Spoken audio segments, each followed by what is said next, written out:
ನಮಸ್ಕಾರ. ನಮಸ್ಕಾರ. ನಮಸ್ಕಾರ. ನಾವು ಒಂದು ವೋಟಿಂದು ಮತದಾನ ಕೊಟ್ಟು ಪರಿಷ್ಕರಣೆಗೆ ಬಂದಿದ್ವಿ. ಸರ್ ನಿಮ್ಮ ಹತ್ರ ಮಾಹಿತಿ ಕೇಳ್ತದೆ, ದಯವಿಟ್ಟು ಆ ಮಾಹಿತಿ. ನಿಮ್ಮ ಮಾಹಿತಿ ಆಮೇಲೆ ಇರಲಿ. ನಮ್ದು ಗೃಹಲಕ್ಷ್ಮಿ ರೊಕ್ಕ ಬಂದಿಲ್ಲ, ರೇಷನ್ ಕಾರ್ಡ್ ಇಲ್ಲ, ವಿದ್ಯುತ್ ಶಕ್ತಿ ಬಿಲ್ ಮತ್ತೆ ಸಾಕ್ಷಿ ಅದು ಹೇಳಿ ಯಾಕೆ ಅವರು ಅದನ್ನ ಕೇಳಕ್ ಬಂದಿಲ್ಲ. ಅವರು ವೋಟರ್ ಲಿಸ್ಟ್ ಅಲ್ಲಿ ಹೆಸರು ಇದೆಯಾ ಇಲ್ಲ ಅಂತ ಚೆಕ್ ಮಾಡಕ್ ಬಂದಿದ್ದಾರೆ. ಯಾವ ವೋಟ್ ಹಾಕಿ ಹ್ಯಾಂಗ್ ಮಾಡೋದಲ್ಲ ನಮ್ಗೆ. ಇವ್ರು ರೊಕ್ಕ ಬಂದು ಅದು ಹೇಳ್ಬೇಕು ನಮ್ಗೆ. ಈಗ ವೋಟ್ ಇದ್ರೆ ಮಾತ್ರ ಗೃಹಲಕ್ಷ್ಮಿ ಏನು ಗೃಹ ಜ್ಯೋತಿ ಆಗಿರ್ಬೋದು ಎಲ್ಲ ಬರುತ್ತೆ. ವೋಟ್ ಇಲ್ಲ ಅಂತಂದ್ರೆ ಯಾವ್ದು ಬರಲ್ಲ. ಹಾಗಾಗಿ ನಾವು ಮತ ಪರಿಷ್ಕರಣೆ ಮಾಡಕ್ ಬಂದಿದೀವಿ. ನಮ್ಮ ಯಾವ ಜಿಲ್ಲೆಯಲ್ಲಿ ನಾವು ಚರ್ಚೆ ಮಾಡ್ತೀವಿ, ಯಾವ ಜಿಲ್ಲೆಯಲ್ಲಿ ಯಾವ ಕಾವಲು ಸಂಸ್ಥೆ ಮಾಡ್ತಾರೆ, ದಯಮಾಡಿ ಇಂಟಿಮೇಷನ್ ಮಾಡಿದ್ರೆ ಮೊದಲು ಕಮ್ಯುನಿಕೇಟ್ ಆಗಿದೆ ಅಂತಂದ್ರೆ ನಮ್ಮ ಅನುವರ್ಷದ ಹೇಳಿದ್ರೆ ಅವ್ರು ನನ್ನ ಕಮ್ಯುನಿಕೇಟ್ ಮಾಡ್ತಾರೆ. ಖಂಡಿತವಾಗಲೂ ನಾನು ನಮ್ಮ ಜಿಲ್ಲಾ ಸಂಸ್ಥೆಗಳಿಗೆ ತಾಲೂಕು ಸಂಸ್ಥೆಗಳಿಗೆ ನೇರ ಸ್ಪಷ್ಟವಾಗಿ ನಿರ್ದೇಶನ ಕೊಡ್ತೀನಿ. ಆ ಶಕ್ತಿ ನಮ್ಮ ತಿಳುವಳಿಕೆ ಇದೆ. ಕೊಡೋದ್ರ ಮೂಲಕ ಈ 31 ಜಿಲ್ಲೆಯಲ್ಲಿರ್ತಕ್ಕಂಥ ಕರ್ನಾಟಕ ಸಂಘ ಸಂಸ್ಥೆ ಈ ಏನು ಅಕ್ಟೋಬರ್ ತನಕ ಏನಿದೆ ಅಲ್ಲಿಗಂಟ ಸಕ್ರಿಯವಾಗಿದ್ವಿ. ಅಕ್ಟೋಬರ್ 7ರ ನಂತರ ಏನು ಕೊಡ್ತಾರೆ ಅದೊಂದು ದೊಡ್ಡ ಜನಾಂದೋಲನ ಆಗಿ ಈ ಜನಾಂದೋಲನ ಕರ್ನಾಟಕದ ಅಂತಕ್ಕಂಥ ಜನಾಂದೋಲನ ಅದು ರಾಷ್ಟ್ರೀಯ ಜನಾಂದೋಲನ ಆಗಲಿ ಕನ್ನಡಕ್ಕಾಗಲಿ ಆ ನಿಟ್ಟಿನಲ್ಲಿ ನಾವೆಲ್ಲರೂ ಕೂಡ ಸತತವಾಗಿ ಹಗಲು ರಾತ್ರಿ ನಿದ್ದೆ ಬಿಟ್ಟು ಕೆಲಸ ಮಾಡಬೇಕು ಅಂತ. 54 ಲಕ್ಷ ಡಿಲೀಟ್ ಆಯ್ತು. ಆದ್ರೆ ಇವಾಗ 54 ಲಕ್ಷ ಡಿಲೀಟ್ ಇಂದ ಸಮಾಧಾನ ಇರಲಿಲ್ಲ. ಅದು ಇನ್ನೂ ರೈಸ್ ಮಾಡಿಸ್ಬೇಕಾಗಿದೆ. ಅವಾಗ ಲಾಜಿಕಲ್ ಡಿಸ್ಕ್ರಿಪೆನ್ಸಿ ಮಾಡಿ ಲಾಜಿಕಲ್ ಡಿಸ್ಕ್ರಿಪೆನ್ಸಿ ಮೇನ್ ಟಾರ್ಗೆಟ್ ಮಾಡಿದ್ದು ಮೈನಾರಿಟೀಸ್ ನ ಅದು ಕೂಡ ಯಾವ ಕಾನ್ಸ್ಟಿಟ್ಯೂನ್ಸಿಗಳು ಇವ್ರು ಗೆಲ್ಲಬೇಕು ಅಂತ ಮಾಡಿದ್ರು ಆ ಕಾನ್ಸ್ಟಿಟ್ಯೂನ್ಸೀಸ್ ನ ಟಾರ್ಗೆಟ್ ಮಾಡಿ ಡಿಲೀಟ್ ಮಾಡಿದ್ರು. ಹಂಗಾಗಿ ಲಾಜಿಕಲ್ ಡಿಸ್ಕ್ರಿಪೆನ್ಸಿಯಿಂದ ಯಾರೆಲ್ಲ ಡಿಲೀಟ್ ಆದ್ರು ಅದರಲ್ಲಿ ಮ್ಯಾಕ್ಸಿಮಮ್ ಏನು 100 ಕಾನ್ಸ್ಟಿಟ್ಯೂನ್ಸಿ ಡಿಲೀಟ್ ಆಯ್ತು ಅಲ್ಲೇ ಬಿಜೆಪಿ ಸ್ವೀಪ್ ಹೊಡೆದು ಗೆದ್ದಿತ್ತು. ಸೊ ಈ ಲಾಜಿಕಲ್ ಡಿಸ್ಕ್ರಿಪೆನ್ಸಿ ಸಾಫ್ಟ್ವೇರ್ ನ ಕರ್ನಾಟಕದಲ್ಲಿ ಅಳಿಸ್ಲಿಕ್ಕೆ ಮಾತ್ರ ಅಲ್ಲ, ಬೆಂಗಾಲ್ಗಿಂತ ಕಂಡೀಷನ್ಸ್ ರೈಸ್ ಮಾಡಿದ್ದಾರೆ. ಅಲ್ಲಿ 7 ಕಂಡೀಷನ್ ಇತ್ತು, ಇಲ್ಲಿ 11 ಕಂಡೀಷನ್ ರೈಸ್ ಮಾಡಿದ್ದಾರೆ. ಅಷ್ಟು ಮಾತ್ರವಲ್ಲ, ಈಗ ಡ್ರಾಫ್ಟ್ ಲಿಸ್ಟ್ ಬಂದ್ಮೇಲೆ ಅಗತ್ಯ ಇದ್ರೆ ಇನ್ನೂ ಕಂಡೀಷನ್ ರೈಸ್ ಮಾಡ್ತೀವಿ ಅಂತ ಹೇಳಿ. ಈ ದುರುದ್ದೇಶದ ಗೇಮ್ ಏನಿದೆ, ಈ ದುರುದ್ದೇಶದ ಗೇಮ್ ಈ ಲಾಜಿಕಲ್ ಸಾಫ್ಟ್ವೇರ್ ಮೂಲಕ ನಡೀತದೆ. ಇಲ್ಲೆಲ್ಲ ನಾವ್ ಏನ್ ಫಾರ್ಮ್ ತುಂಬುತ್ತಾರಲ್ಲ, ಇಲ್ಲಿ ಫಾರ್ಮ್ ತುಂಬೋದಷ್ಟೇ ಕೆಲಸ. ಇಲ್ಲಿ ಎಲೆಕ್ಷನ್ ಕಮಿಷನರ್ಗೂ ಕೂಡ ಈ ಫಾರ್ಮ್ಸ್ ಎಲ್ಲ ತುಂಬಿಸಿ ಅಪ್ಲೋಡ್ ಮಾಡಿ ಕಳಿಸೋ ಕೆಲಸ ಗುಮಾಸ್ತಾರ ಕೆಲಸ ಮಾತ್ರ ಅವ್ರಿಗೆ ಇರುವಂತದ್ದು. ಇಡೀ ಪ್ರೋಸೆಸ್ ನಡೆಯೋದು ಡೆಲ್ಲಿಯಲ್ಲಿ. ಮುಂದಿನ 3 ತಿಂಗಳಲ್ಲಿ ಏನಾಗುತ್ತೆ ಅನ್ನುವಂತ ಒಂದು ಚಿತ್ರಣ ನಮ್ಗೆ ಏನಾಗುತ್ತೆ ಅನ್ನುವಂತ ಒಂದು ಕಲ್ಪನೆಯಲ್ಲಿ ಒಂದು ಈ 30 ತನಕ ಎನಿಮಿನೇಷನ್ ಫಾರ್ಮ್ ತುಂಬ ನಡೆಯುತ್ತೆ. ನಮ್ಗೆಲ್ಲ ಗೊತ್ತಿದೆ. ಹಿಂಗೆ ಗೊಂದಲಗಳೇ ಒದ್ದಾಡ್ಕೊಂಡು ಹಿಂಗೇನೋ ಮಾಡಿ ಜನ ತುಂಬ್ತಾರೆ. ನಮ್ದು ಸಾಧ್ಯ ಆದಷ್ಟು ಜನರಿಗೆ ಸಹಾಯ ಮಾಡೋಣ, ತುಂಬಿಸೋಣ, ಅದೆಲ್ಲ ಮಾಡೋಣ. 5ನೇ ತಾರೀಕು ಕರಡು ಪಟ್ಟಿ ಪ್ರಕಟಣೆ ಆಗುತ್ತೆ. ಈ ಸರಿ ನಿಶ್ಚಯವಾಗಿ ಕೋಟ್ಯಾಂತರ ಜನರಿಗೆ ನೋಟಿಸ್ ಬರ್ತದೆ. ಹೆಚ್ಚು ಕಡಿಮೆ ಹತ್ತತ್ರ 2 ಕೋಟಿಯಷ್ಟು ಜನರಿಗೆ ನೋಟಿಸ್ ಕೊಡಬಹುದು ಅನ್ನುವಂತ ಒಂದು ಅಂದಾಜಿದೆ. 2 ಕೋಟಿ ಕಲ್ಪನೆ ಮಾಡ್ಕೊಳ್ಳಿ. ಒಂದು 2 ಕೋಟಿ ಜನರಿಗೆ ನೋಟಿಸ್ ಬಂತು. ಈಗ ನೀವು ಡಾಕ್ಯುಮೆಂಟ್ಸ್ ಅಂತ ಸಬ್ಮಿಟ್ ಮಾಡ್ಬೇಕು ನೀವೆಲ್ಲ ಅಂತ ಹೇಳಿದ್ರೆ ದಿಢೀರ್ ಅಂತ ಹೇಳಿ ಕೋಟ್ಯಾಂತರ ಜನ ಡಾಕ್ಯುಮೆಂಟ್ಸ್ ಹೆಂಗ್ ತರ್ತಾರೆ. ಈಗ ಯಾವ್ದಾದ್ರು ಆಫೀಸಿಗೆ ಹೋಗಿ ಒಂದು ಡಾಕ್ಯುಮೆಂಟ್ ಬೇಕು ಅಂತ ಹಾಕಿದ್ರೆ 21 ಡೇಸ್ ಅದನ್ನ ಮಾಡ್ಲಿಕ್ಕೆ. ಈಗ ಮೊದಲೇನಿತ್ತು ಈ ತಿಂಗಳಲ್ಲೇ ಡಾಕ್ಯುಮೆಂಟೇಶನ್ ಇತ್ತು. ಈಗ ನೀವು ತಲೆ ಕೆಡಿಸ್ಕೋಬೇಡಿ, ನೀವು ಬರೀ ಎನಿಮಿನೇಷನ್ ಫಾರ್ಮ್ ತುಂಬಿ ಡಾಕ್ಯುಮೆಂಟ್ಸ್ ಆಮೇಲೆ ಕೊಡ್ರಂತೆ ಅಂತ ಹೇಳಿದ್ರು. ಎಲ್ಲರಿಗೂ ಅನಿಸ್ಬಿಡ್ತು, ಅಪ್ಪ ಡಾಕ್ಯುಮೆಂಟ್ ಚಿಂತೆ ಇಲ್ಲ, ನಾವೇನಿದ್ರು ಎನಿಮಿನೇಷನ್ ಫಾರ್ಮ್ ತುಂಬೋದು. ಇದ್ರೊಳಗೆ ನಾವು ಅರ್ಥ ಮಾಡ್ಕೊಳ್ಬೇಕಾದ್ರೆ ಕಾನ್ಸ್ಪಿರಸಿ ಏನಪ್ಪಾ ಅಂದ್ರೆ ನಮ್ಮ ಡಾಕ್ಯುಮೆಂಟ್ ಪ್ರಿಪೇರ್ ಮಾಡುವಂತ 1 ತಿಂಗಳು ಹೋಯ್ತು. ಇರುವುದೇ 2 ತಿಂಗಳು, ಅದ್ರ 1 ತಿಂಗಳು ಇಸ್ ಗಾನ್. ಉಳಿಯೋದೇ 1 ತಿಂಗಳು. ನಿಮಗೆ ನೋಟಿಸ್ ಬಂದಿದೆ ಅಂತ ಗೊತ್ತಾಗ್ಲಿಕ್ಕೆ ಒಂದಿಷ್ಟು ಟೈಮ್ ಹೋಗ್ಬಿಡ್ತದೆ ನಿಮಗೆ. ಅವಾಗ ಹೋಗಿ ಹುಡುಕಾಡ್ಕೊಂಡು ಹೋಗಿ ಡಾಕ್ಯುಮೆಂಟ್ಸ್ ನ ಹಾಕಿ ಪರದಾಡಿ ಅದನ್ನ ಪಡೆದು ತಂದು ಇವರಿಗೆ ಸಬ್ಮಿಟ್ ಮಾಡಿ ತುಂಬಿಸೋದು ಅಷ್ಟು ಸುಲಭ ಅಲ್ಲ. ಹಂಗಾಗಿನೇ ಬಂಗಾಳದಲ್ಲಿ 5 ಕಿಲೋಮೀಟರ್ ಜನ ಕ್ಯೂ ನಿಂತಿದೆ. ಸೊ ಮುಂದಿನ ತಿಂಗಳೇನಿದೆ ಇಡೀ ರಾಜ್ಯದಲ್ಲಿ ದೊಡ್ಡ ಒಂದು ಅರಾಜಕ ಪರಿಸ್ಥಿತಿ ಕ್ರಿಯೇಟ್ ಆಗುತ್ತೆ. ಜನ ಪರದಾಡಕ್ಕೆ ಶುರು ಮಾಡ್ತಾರೆ.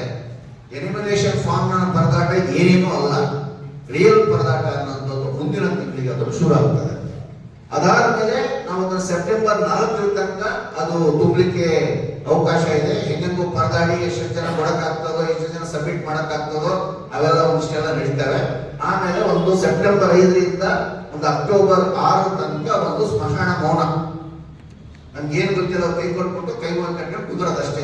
ಏನಾಗ್ತಿದೆ ಅಂತ ಗೊತ್ತಾಗಲ್ಲ. ತಂದು ಫೈನಲ್ ಲಿಸ್ಟ್ ಅನೌನ್ಸ್ ಮಾಡ್ತಾರೆ. ನೀವು ಮನೆ ಬರ ನಾವು ಬರ್ಕೊಂಡಿದ್ದೀವಿ, ನೀವು ಇಷ್ಟೇ ಜನ ಮತದಾರರು ನೀವು ಬರಲ್ಲ ಅಂತೇಳಿ ಅವ್ರು ಕಲೆ ಹಾಕ್ತಾರೆ. ಅಲ್ಲಿಂದ ಮತ್ತೆ ಸೇರ್ಸಕ್ಕಿಲ್ವಾ ಅಂದ್ರೆ ಇದೇ ಇಲ್ಲ ಅಂತಲ್ಲ, ಬಟ್ ಅದು ಇನ್ನೊಂದು ಶತಾಯಗತೆಯ ಪ್ರೋಸೆಸ್. ಅದು ನೀವು ಅಪೀಲ್ ಹೋಗ್ಬೇಕು, ಅವ್ರು ಒಪ್ಕೋಬೇಕು. ಈಗ ಬೆಂಗಾಲದಾಗೆ ಅದೇನೆ, ನಾವು ಮತ್ತೆ ಡಾಕ್ಯುಮೆಂಟ್ಸ್ ಇಟ್ಕೊಂಡು ಮ್ಯಾಪಿಂಗು ಮಾಡಿ ಫಾರ್ಮ್ ತುಂಬಿ ಎಲ್ಲ ಆಗಿರುವಂತ 27 ಲಕ್ಷ ಜನ ಅಪೀಲ್ ಇದ್ದಾರೆ ಫೈನಲ್ ಹೋದ್ಮೇಲೆ.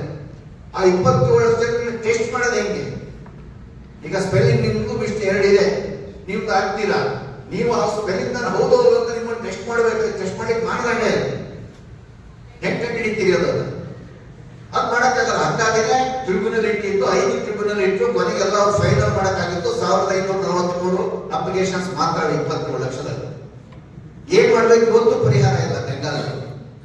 ಸೊ ಇದೇ ಪರಿಸ್ಥಿತಿ ನಮ್ಗೆ ಕಟ್ಟ ವಿವರಕ್ಕೆ ಆ ಮಾಸ್ಟ್ರು 2 ಸಾರಿ ಮನೆ ಬಂದು ಹೋಗಿ ಬರ್ಕೊಂಡು ಹೋಗವ್ರೆ ನಮ್ದ.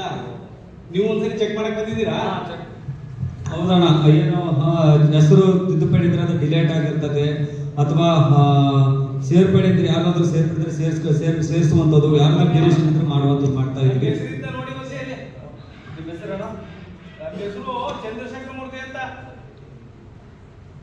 ಚಂದ್ರಶೇಖರ್ ಮೂರ್ತಿ. ನನ್ನ ಹೆಸರು ಮಾದಪ್ಪ. ಚಂದ್ರಶೇಖರ್ ತಂದೆ ಮಾದಪ್ಪ ಅಂತ ಇದ್ದಲ್ಲ ಹೇಳೋದು. ಏನಿ ನೀವು ಹೇಳೋದು ಇಲ್ಲ ಅಣ್ಣ, ಹಿಂದೆ ಏನಾದ್ರು ಮಿಸ್ಟೇಕ್ ಆಗಿ ಮಾಡಿ ನಿಮ್ಮ ಹೆಸರು ಸ್ವಲ್ಪ ಚಂದ್ರಶೇಖರ್ ತಂದೆ ಮಾದಪ್ಪಗ ಬಂದ್ರೆ ಚಂದ್ರಶೇಖರ್ ತಂದೆ ಮಾದಪ್ಪ ಅಂತ ಆಗೈತಿ. ಅದನ್ನ ನಾವು ನಾಳೆ ಒಂದು ಗ್ರಾಮ ಸಭೆ ಇದೆ ಪಂಚಾಯತ್ ಅಂದ್ರೆ ಹಿರೇಹಳ್ಳಿ ಪಂಚಾಯತ್ ಪಂಚಾಯತ್ ನಿಮ್ಗೆ ಒಂದು ಫಾರ್ಮ್ ಕೊಡ್ತೀವಿ, ಫಾರ್ಮ್ ನಂಬರ್ 8. ಅದಕ್ಕೊಂದು ನಿಮ್ದು ಆಧಾರ್ ಕಾರ್ಡ್ ಏನ್ ಹೆಸರಿದೆ ಅದನ್ನ ಜೊತೆಗೆ ತಗೊಂಡು ಫಾರ್ಮ್ ತಗೊಂಡು ನಾಳೆ ಪಂಚಾಯತ್ ಹತ್ರ ಬಂದ್ರೆ ನಿಮ್ದು ಕರೆಕ್ಷನ್ ಆಗ್ತದೆ, ತಿದ್ದುಪಡಿ ಕರೆಕ್ಟ್. ಮಲ್ಲಿಗೆ ತಂದೆ ನಾಗರಾಜ್.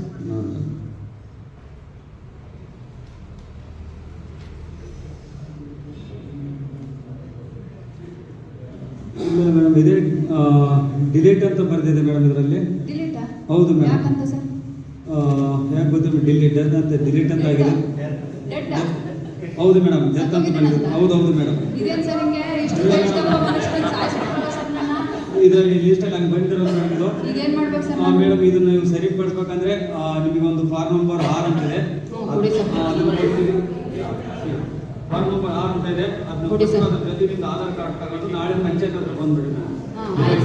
ನಮ್ಮನೇಲಿ ಇನ್ನೊಬ್ರು ಸತ್ತೋಗಿದ್ರು ಸರ್. ನಮ್ಮ ಊರ್ ಕಡೆಯವರು ನಮ್ಮನೇಲೆ ಇರ್ತಾ ಇದ್ರು. ಅವ್ರದ್ದು ನಮ್ಮಲ್ಲೇ ಊಟ ಎಷ್ಟಿತ್ತು ಅವ್ರು ತೀರ್ಕೊಂಡಿದ್ರು. ಹೆಸರು ಮೇಡಮ್? ಸಿದ್ಧಗಂಗಮ್ಮ ಅಂತ ನೋಡ್ರಿ, ಅವ್ರು ಇದಾರೋ ಇಲ್ಲ? ಇದೆ ಮೇಡಮ್. ಅವ್ರಿಲ್ಲ ಸರ್, ಅವ್ರು ಹೋಗ್ಬಿಟ್ರು. ಎಲ್ಲರಿಗೂ ನಂಬಿಕೆ ಉಂಟಾಗಿತ್ತು.